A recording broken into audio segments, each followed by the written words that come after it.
Welcome to the Audacity to Podcast, episode 137, What 1 Billion Subscriptions Means for Podcasting.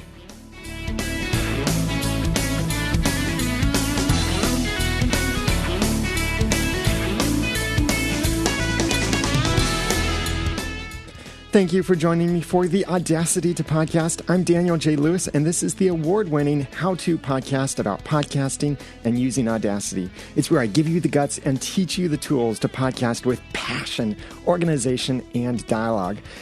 Check out the website at theaudacitytopodcast.com, and you can subscribe there, get the old episodes and everything. And I'm going to share with you a few new things that I'm doing with this episode, and those two things are, so it's just two things. One is I'm using, again, the Electro Voice RE20 microphone. I'm giving you a heads up this time instead of telling you afterward. And also, I am now trying out the YouTube live streaming options instead of using Ustream or Livestream or any services like that. I'll talk about both of those near the end of this episode and also some other things that are coming up. But the exciting thing that Apple announced on July 22nd, 2013, is that they have tracked 1 billion podcast subscriptions. That's a 1 followed by 9 zeros, in case you're in one of those other countries that billion means something else. We don't really know how this number is tracked exactly. Like, does it include the iOS podcast app, or does it just include iTunes? I think it's a reasonable assumption that it does include the podcast app for iOS as well as iTunes.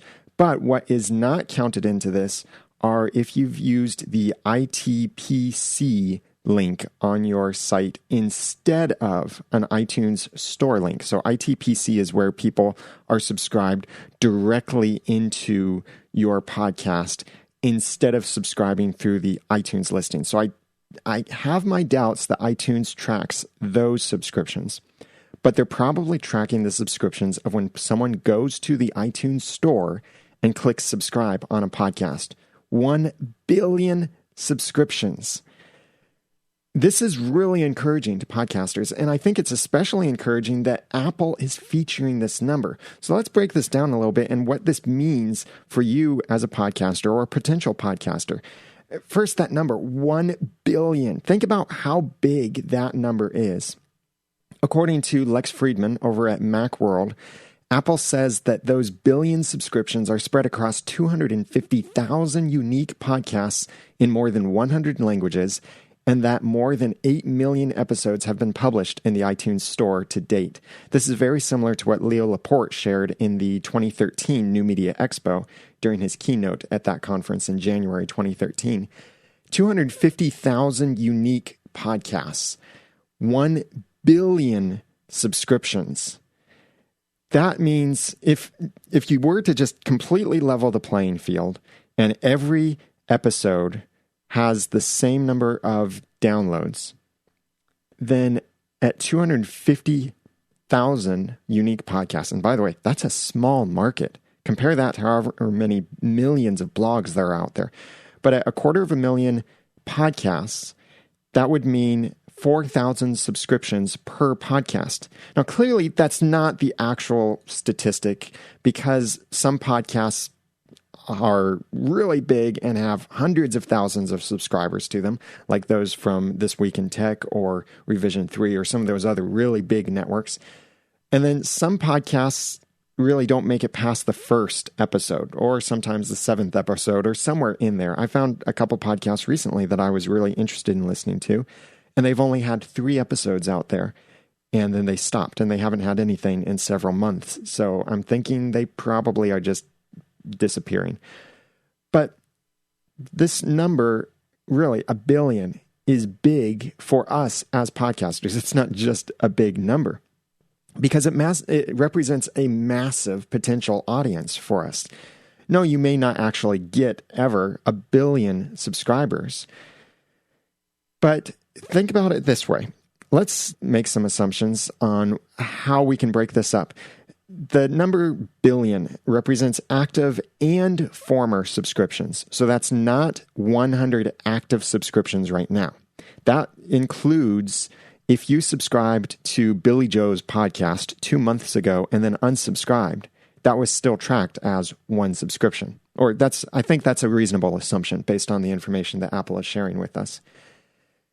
So if we were to assume that the average listener or viewer has subscribed to 80 different podcasts in their podcast listening lifetime, and that doesn't mean that they've stayed subscribed to 80 podcasts. I am currently subscribed to 80 podcasts right now, but I think of the total number of podcasts I've ever subscribed to, it's probably closer to 120.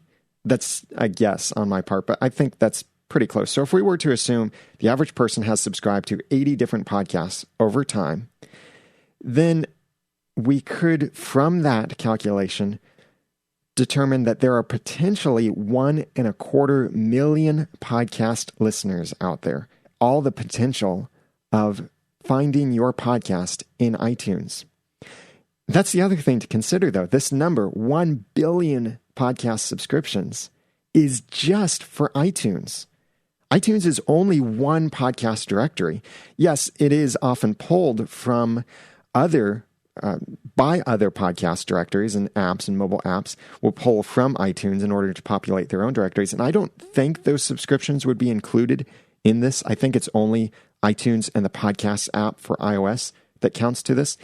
But iTunes is just one place where podcasts are found, iTunes and the podcast app.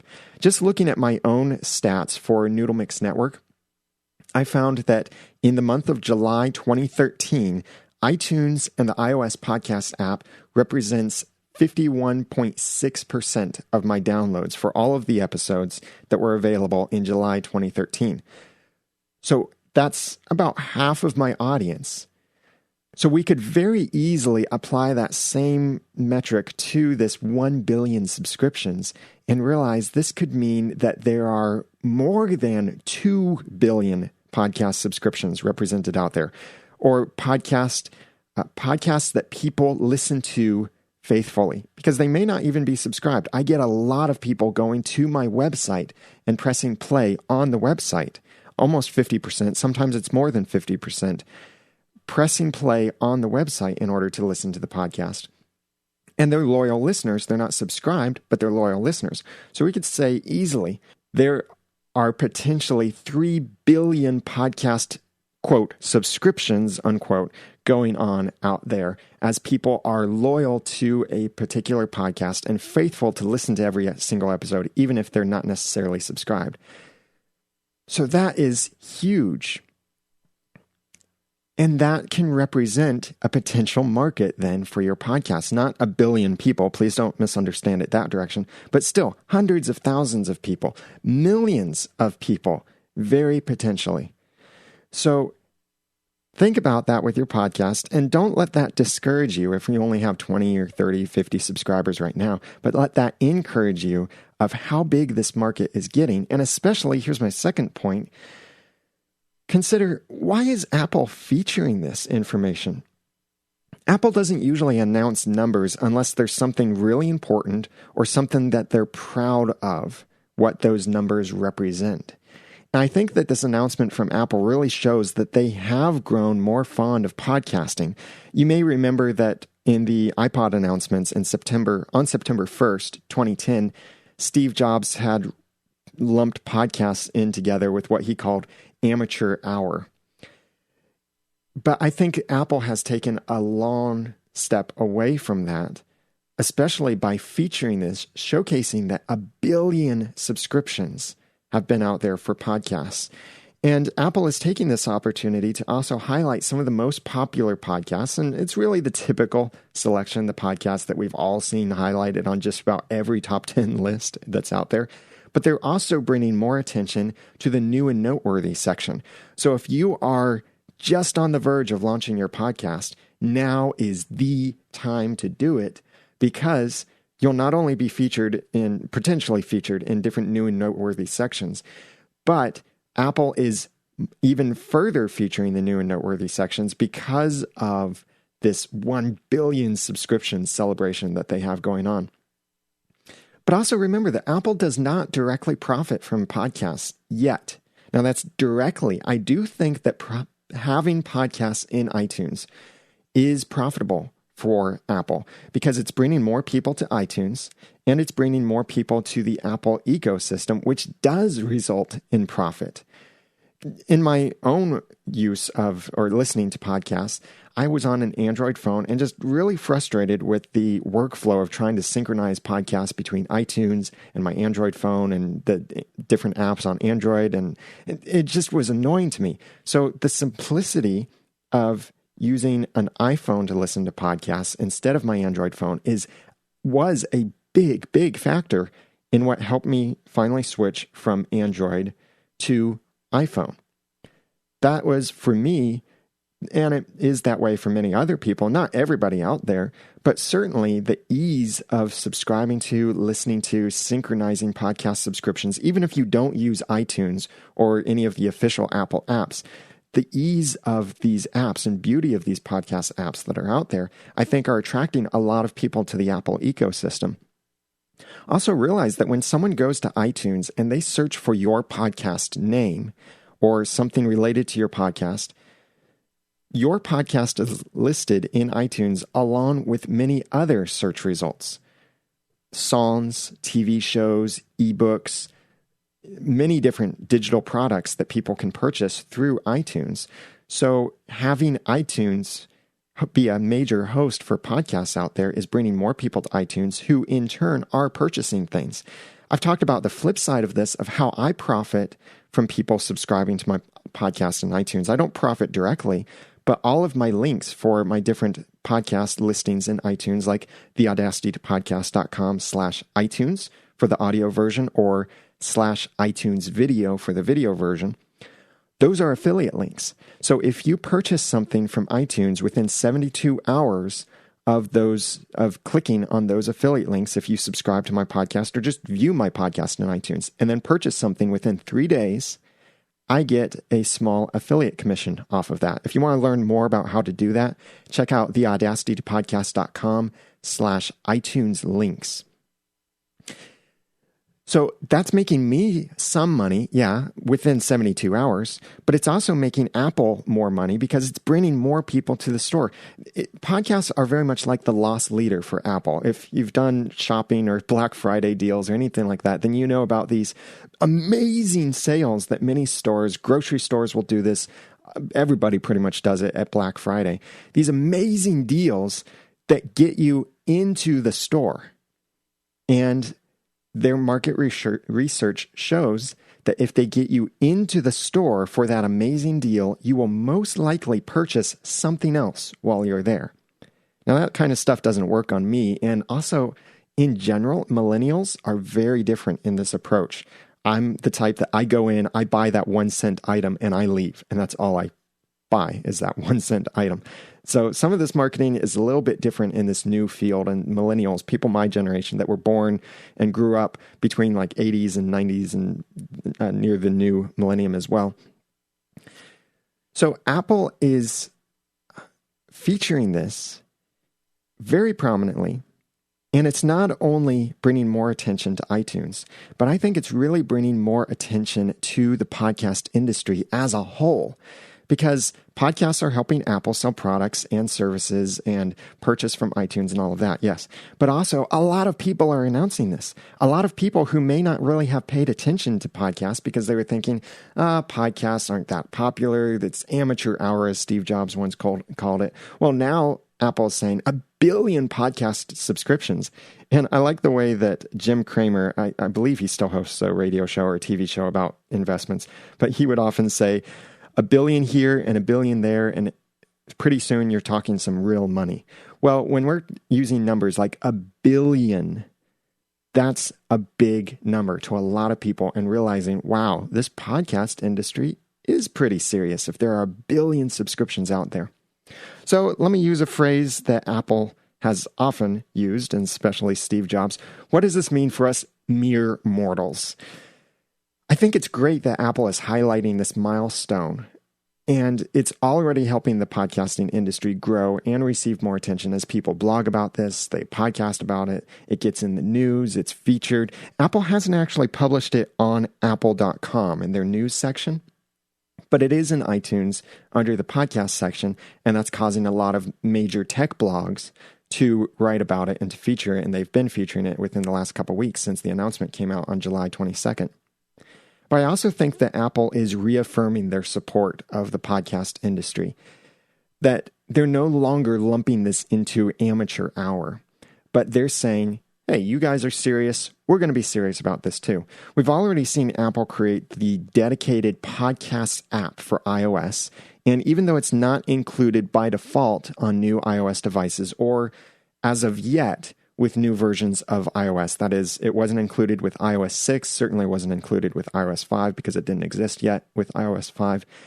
But it does make me wonder, will Apple now include the podcast app with iOS 7 and install it by default on new iOS devices? It's possible. I wouldn't necessarily say it's likely, but it is possible. But the podcast app is definitely still featured by iTunes or by Apple, that when you get an iOS device and you visit the Apple Store or the App Store on your iOS device, for the first time, it recommends several Apple apps. You might see in there the iBooks app, the movie trailers app. You'll see several Apple apps recommended first, as well as the Podcasts app. Flashback to a couple years ago when there wasn't an official podcast app from Apple, and podcasts received no dedicated attention. In fact, you could not easily subscribe to a podcast on your iPhone or iOS device unless you bought someone else's app out there, like Instacast, Downcast, Stitcher, anything like that. And some of these apps are free, some of them are paid. But now Apple's putting a lot more attention on it by featuring that, hey, here's an app dedicated to podcasts. And now they're saying 1 billion subscriptions. And I really wish Apple put some chart out that showed how the subscriptions have jumped with the release of the podcast app. Because I certainly use the podcast app on my iPhone. I don't use Instacast, Downcast, any of those other cast apps.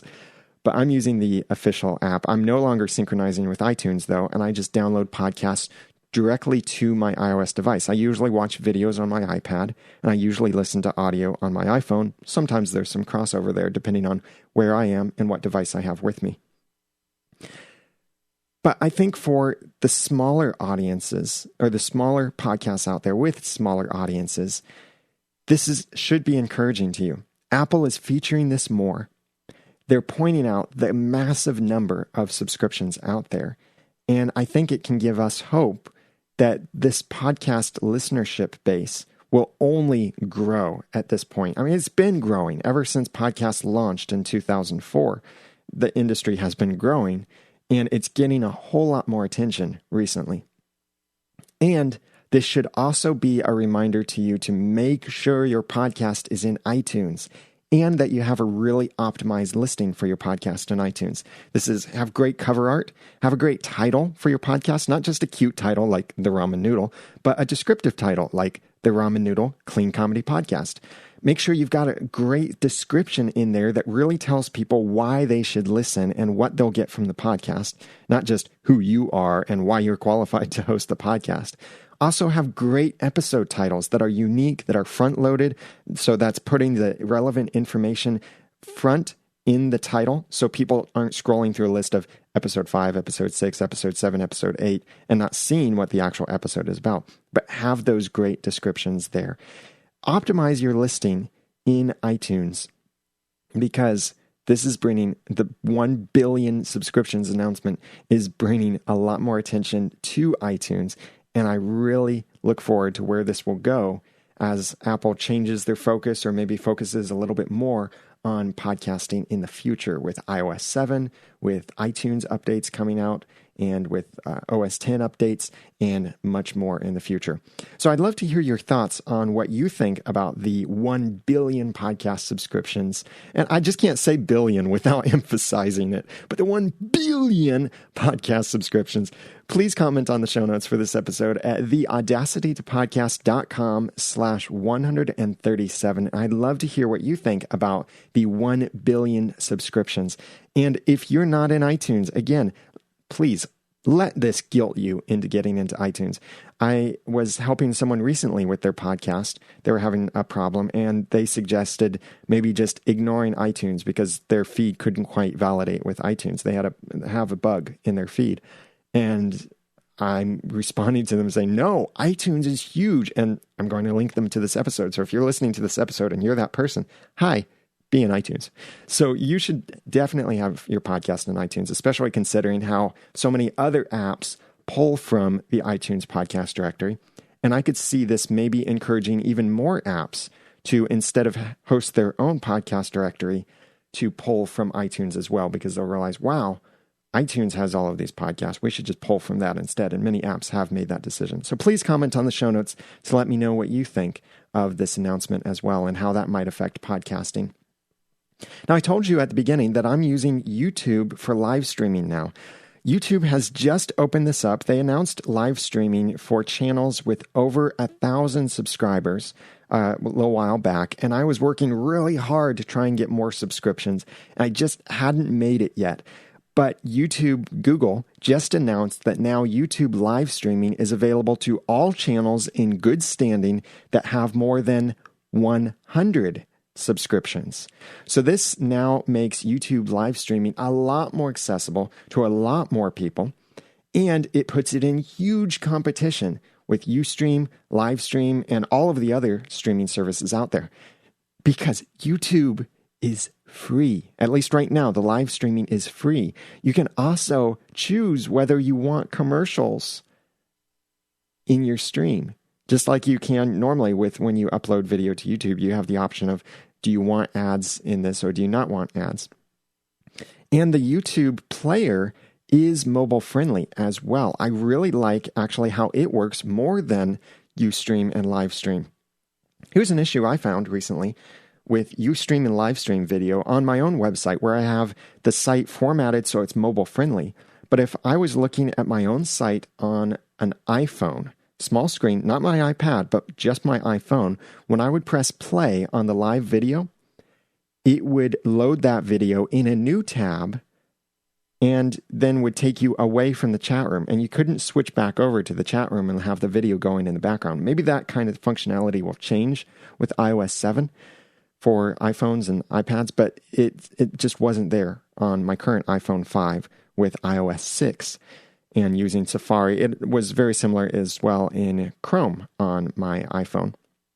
But the YouTube player plays on the page, just like it would on a desktop computer or a tablet. It's playing on the page, so it's not loading an extra tab. This even works if you are using the Adobe Flash Media Live encoder.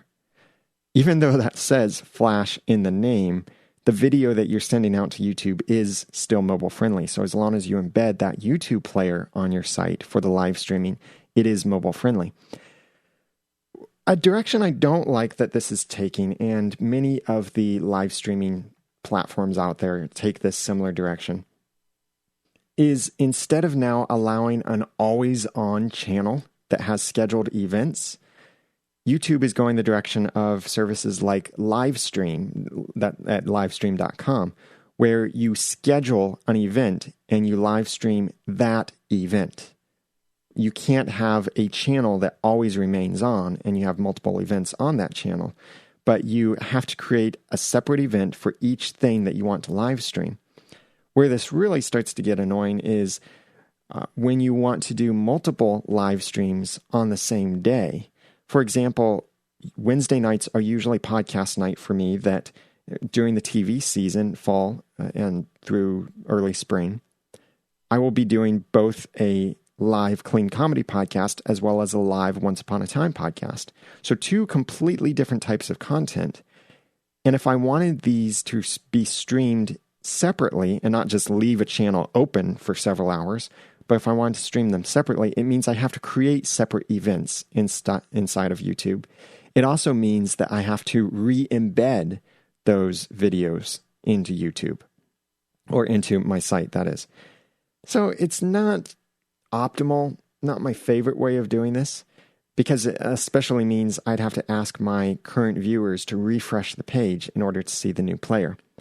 the YouTube live streaming does have similar features as Google Hangouts on Air, where when I'm live streaming, it's recording directly to YouTube and posting my video there, which will be available as soon as I press stop on this. And actually, while I'm recording right now, I am streaming live to YouTube as well as to the embedded player on my site.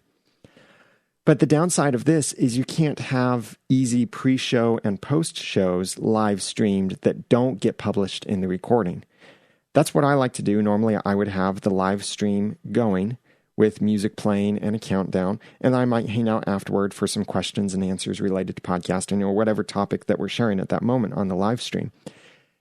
But with this new system, if I were to do that, then all of that extra stuff, the pre-show and post-show, would go into my YouTube recording, and I would have to edit that on YouTube. Now, I can do that. Yeah, it's very easy. I don't have to download the video and re-upload it, but I can edit it right within YouTube in order to correct that. But it takes a lot of time to reprocess it, and I always have the feeling that it probably reduces some of the quality a little bit. Also, a downside to this is if you want your content to then be published live to YouTube, this does mean that you really need to get your production values and your audio quality, live quality, really high, because you can't just replace a video on YouTube or replace the audio of your video unless you're just posting some music that YouTube provides. So there's some ups and downs to this, but I'm going to continue giving it a try and testing the YouTube live streaming option. And I'd love to know what you think of the YouTube live streaming, both as a viewer, and if you watched this video on YouTube instead of subscribing to the podcast, I'd love to hear from you. Just comment on the YouTube video and say, let me know that you watched on YouTube instead of listening to the podcast. And if you're not subscribed to the podcast, then go to theaudacitytopodcast.com. And you can subscribe there to the audio edition as well as the video edition is in iTunes and on YouTube. So let me know what you think, or you can comment on the show notes at theaudacitytopodcast.com/136. Also, I'm using the Electro Voice RE20 microphone right now, and I've previously had a couple issues with this microphone of more how I was trying to use it. I find myself, because I don't currently have a shock mount and a pop filter, I find myself leaning closer to the microphone, which I can see on my recorder is sometimes causing my audio to peak a bit more.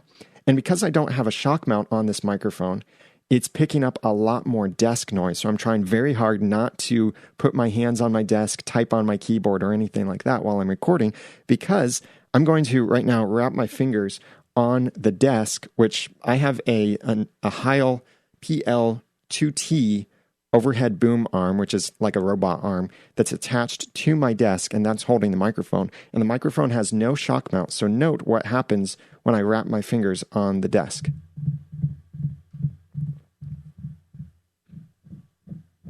I'm just tapping in different places.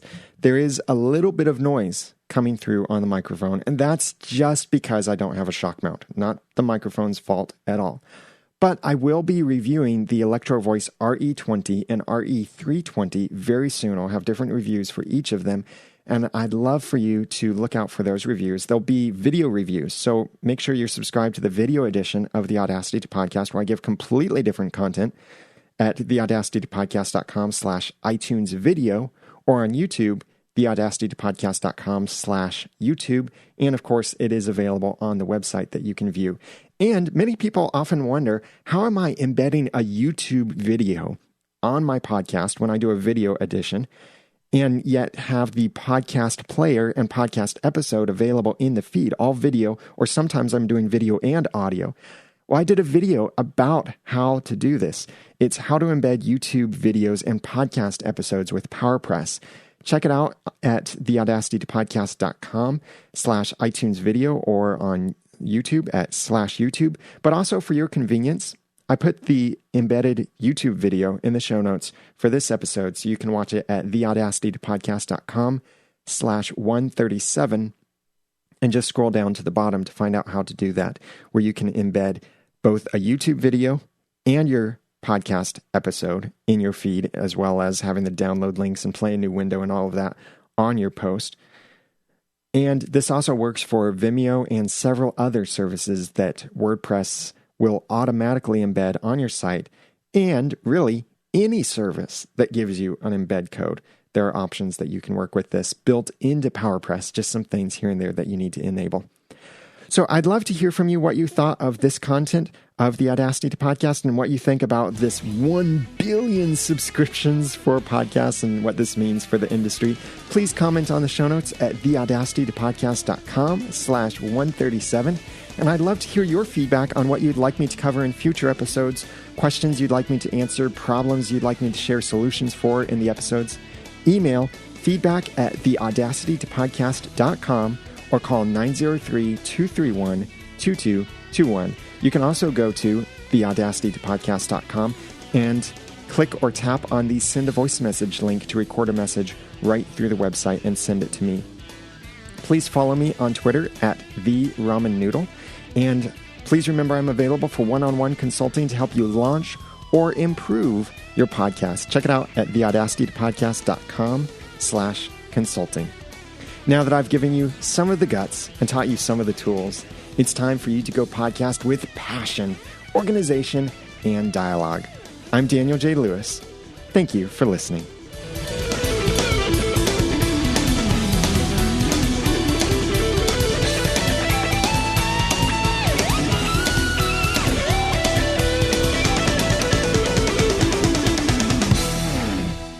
The Audacity to Podcast is a proud member of Noodle Mix Network. Find more of our podcasts to make you think, laugh, and succeed at noodle.mx. Like get our Once Upon a Time podcast and upcoming Once Upon a Time in Wonderland podcast.